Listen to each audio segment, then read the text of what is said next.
Let's keep going forward. We're into the fourth section of Module 5. We're going to be talking deferred revenue, also known as unearned revenue, when we talked about it before. We've got two brief sections. We're also going to discuss foreign currency translation. So I'm going to go ahead and share. We'll take a look at analyzing deferred revenue. And these will both be fairly brief, not a lot of depth, but the concepts are pretty important. So let's take a look at deferred revenue or unearned revenue. It's basically you receive the cash before you record the revenue on the income statement. But even though you receive the cash, you still have to record the liability, the obligation to perform services. Company's obligation to perform goods, perform services, or deliver goods. And when the goods are provided or the service is rendered is when you transfer from the deferred revenue, the unearned revenue, into the earned revenue on the income statement. We have the footnote, which is our friend. Shows up on the financial statements on the 10K annual report. And here we've got Lowe's Company. Now, I don't know about you, but my credit at Lowe's, I do have a Lowe's credit card, but remember we said credit cards are considered cash sales, but I can't go to the checkout counter and say, just put it on my tab and walk out the door. So then most of their business is cash business. But they have a couple of other areas of business that are deferred. Let's take a quick look at those. We have service revenue. And if you look down there, it says something about most services are performed in a week, but it's basically professional installation services. And those are things that are being deferred. Yep, I record it. I may have got paid for it. And the delivery takes 3 days later, 5 days later, 2 weeks later, whatever it might be. I also have those stored value cards. We talked about gift cards, having to say gift cards are a liability, an obligation, but that liability will be reduced when it's redeemed or when it expires. So we need to record on the books that obligation. We sell a gift card, that's not revenue today. That is deferred revenue for future revenue recognition. And then we have these extended warranties, extended protection plans. We get hammered every time at the checkout. Would you like an extended client warranty with that? And they often reward their employees for pushing them because they're high margin items, high profitability. But the catch with those is if you've got an extended warranty for 3 years, you cannot recognize all that warranty revenue in the first year, the day you sell it. You've got to go ahead and amortize it over 3 years. If it's a 3 year, 2 years, if it's a 2 year. So those are recognition. You say, well, I've got a liability and obligation because you're also going to get matching of the warranty expense that goes with that at some point. And the final slide on deferred revenues.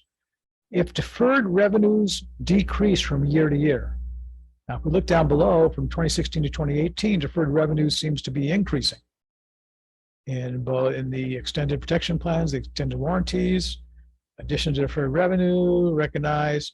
So that's increasing. But if it's decreasing, we may be losing our pipeline. We may be having a drop in future sales. It might be an indicator as we analyze a company and their balance sheet that if their deferred revenues are declining, we're not going to be able to tap those in and take advantage. Apple went through a big change with revenue recognition. They had to separate from their iPhones. First of all, they sell the phone, but they also have software attached to that phone. So what did Apple have to do? They said, well, I sold the phone. That's a good sale. But I've got the software that's going to last multiple years, let's say 3 years. I need to take care of that software revenue recognition over the 3 years. I can't take my whole phone. It really affected Apple's income statement and they had to transfer a bunch of that to the balance sheet, which over the years, it was actually a cushion for future years. So now they've got this software that they sold 2-3 years ago that's helping them in future years. It took a big hit in the first years when they implemented that. The second element I did want to dive into is foreign currency and exchange rates a little bit. Exchange rates change all the time, just like the price of oil. So if we're looking at that, it's going to impact our financial statements big time, potentially. So foreign subsidiaries, they maintain records in a foreign currency. So what happens, they have to translate. Now there's a whole bunch of gap about consolidations on how you translate based on currency values at year end, during the year, during the month, whatever. We're not going to go that deep, but just be aware that if the dollar falls in value or goes up in value, it can significantly affect the profits associated and the assets even associated with a international subsidiary. So as the U.S. say the U.S. weakens against another world currency, well, that means you have more dollars to spend on the same stuff. So you have to spend more to get the same amount of stuff. So that's going to be some increases, and it's going to be some obligations. So increased expenses and probably increased revenues too when you bring it back home. So and a higher value of the assets that you can now buy because you spent more dollars to get them. So we're going to talk about 3 examples of foreign currency gains and losses.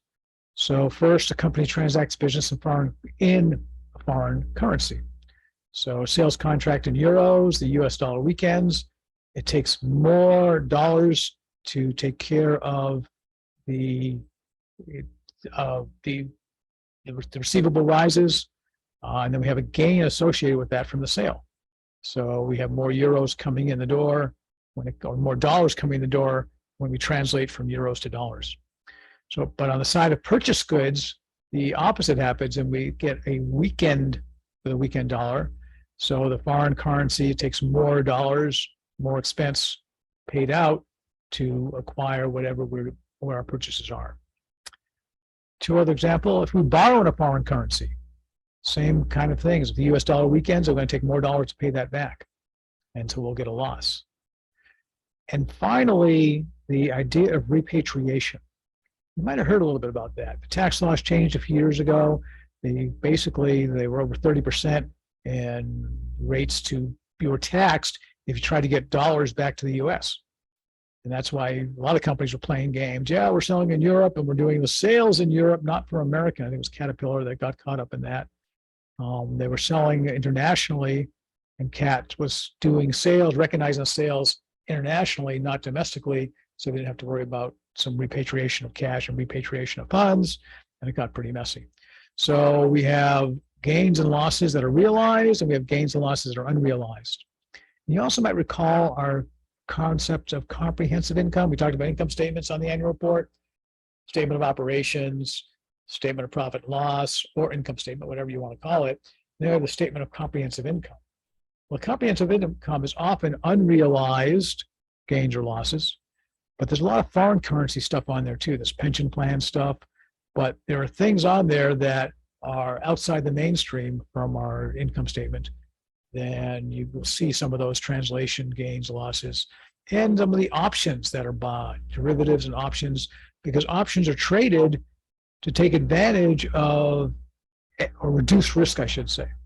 If you go out and say, well, I can buy so many euros for this many dollars now, and I think the euro might go up, I'm going to buy an option to buy euros, and I pay the option price at the current price of dollars or whatever the exchange is, rather than playing the market and 6 months from now being stuck having to pay up with a whole bunch more dollars to cover the euros. Now, the opposite's been happening. The euros weakened greatly. It's actually close to an even par. It used to be like 21.30 for 1 euro. Now it's close to $1 per euro. But that's the nature of business, constantly changing. Now we analyze foreign currency, about $1 trillion overseas earnings. And this was that repatriation we were talking about. 2017 tax laws, where they dropped to 21% for a corporate tax rate. We also had a one-time tax of 15.5%, down from 35%. Pretty significant on repatriating earnings into the U.S. It was designed to encourage cash flow back to the U.S. so that U.S. companies could spend the money here, and it seemed to work, seems to be effective.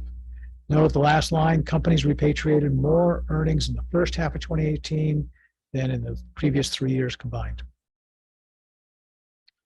And then there is the 10K disclosures, the financial statement disclosures, isolating the effect. And just to make aware, because we're going to be going a deeper dive into our annual reports and into footnotes. And there'll be some discussion questions as well as projects that we will be deeper diving into that.